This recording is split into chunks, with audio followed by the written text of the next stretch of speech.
people have won this election. Inyo lahat, inyong tangkilik sa akin sa loob ng 20 taon. Noong February 25, 1986, alam niyo bang nagkaroon ng dalawang pangulo sa ating bansa? Ang opposition leader na si Corazon Aquino at ang re-electionist na si Ferdinand Marcos sa ginanap na snap election. Paano nangyari ito?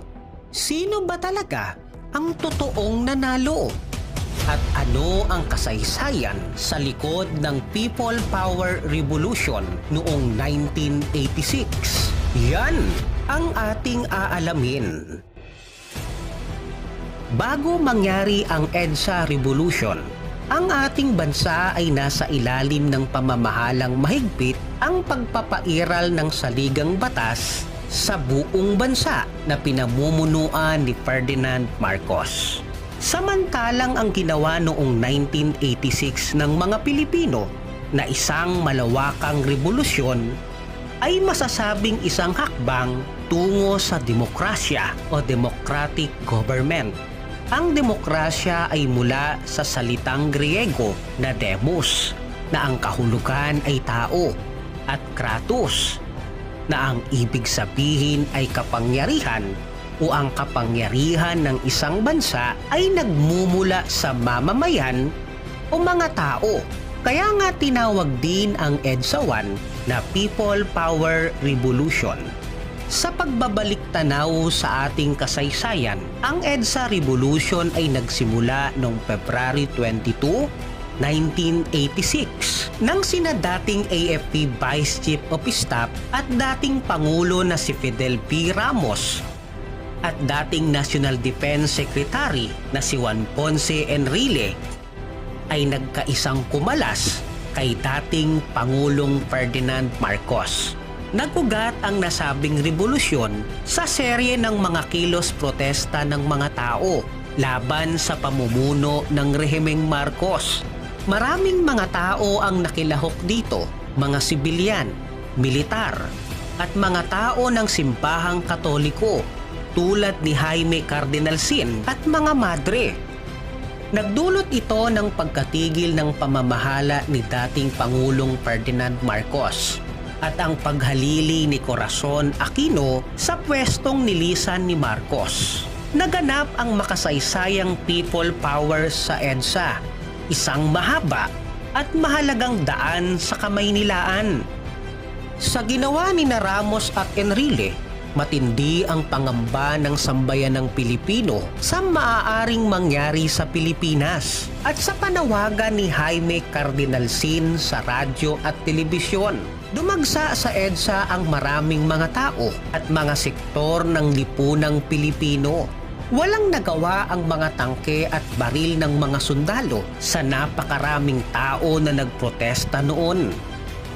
Bago maganap ang EDSA Revolution, nagkaroon muna ng tinatawag na snap election na tinutukan ng sambayanang Pilipino at ng ibang mga bansa at foreign media. Kaya maituturing na international event ang butuhang ito at ang bansa ay nahati sa dalawa, ang makapula. Hindi ako sanay lumalaban sa babae. Ang babae kaibigan, di ba? At hindi ako hinahamon ng babae. Ako ang naghahamon. Paano ka naman makakagawa ng pagbabago sa bayan? Ang isang walang karanasan at walang alam sa pagpapalakad ng gobyerno. At makadilaw. Ferdinand Marcos, isang balota ka lamang. Tayong lahat, kasama na ating mga kapatid sa kilusan ng Bobot Loko-Loko, ay naniniwala na ang aking ina ang nanalo na sa eleksyong ito at siya na ang ating bagong Pangulo. Sa bilangan sa COMELEC, panalo si Ferdinand Marcos sa dikit na laban kay Corazon Aquino. Pero hindi raw credible ang bilang ng mga boto dahil nagkaroon daw di umano ng dayaan sa bilangan. At ayon naman sa NAMFREL o Bantay Bayan Group, di magkatugma ang mga boto na mayroon ang COMELEC. At ayon sa kanila, ang panalo ay si Cory Aquino. Kaya noong umaga, ng February 25, 1986. Si Corazon Aquino ay tuluyan ng nanumpa bilang Pangulo ng Bansa sa harap ni Justice Claudio Tejanque. Service of the nation. To the service of the nation. So help me God. So help me God. At noong hapon, si Ferdinand Marcos ay hindi nagpahuli at nanumpa din sa Malacanang bilang Pangulo sa harap ng kanyang mga taga-suporta. Taus-puso ako nagpapasalamat sa inyo lahat, sa inyong tangkilig sa akin sa loob ng 20 taon at ngayon ika-21 taon. At sa araw na ito, dalawa ang Pangulo ng Bansa. Pero noong gabi ng araw na yaon, dahil sa tensyon at revolusyon ng mga tao, napilitang umalis si Marcos sa Pilipinas at pumunta ng Hawaii kasama ang kanyang pamilya at ilang gabinete.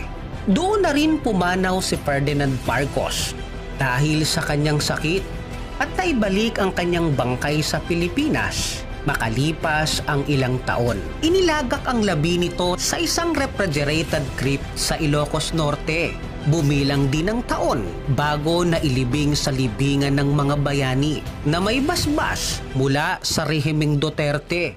Sinasabing si Ferdinand Marcos Sr. ay dating Pangulo at sundalo ng bansa. As a lawyer, I stick by what the law says. The law says that soldiers and ex-presidents, yung namatay, o baski hindi siguro ex, basta presidente ka, doon ka ilibing. Ngayong taon ay mahigit 3 dekada na ang nakalipas nang maganap ang EDSA Revolution. Ang ika-25 ng Pebrero ay non-working holiday sa buong bansa.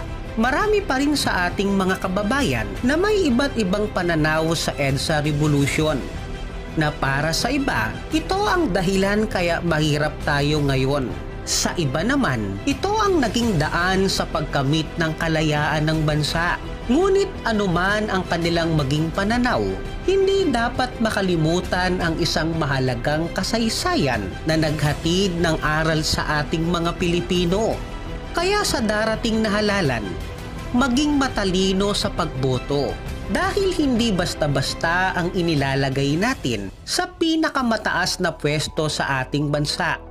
Siya ang magiging pinuno ng Estado at pag-asa ng bawat Pilipino.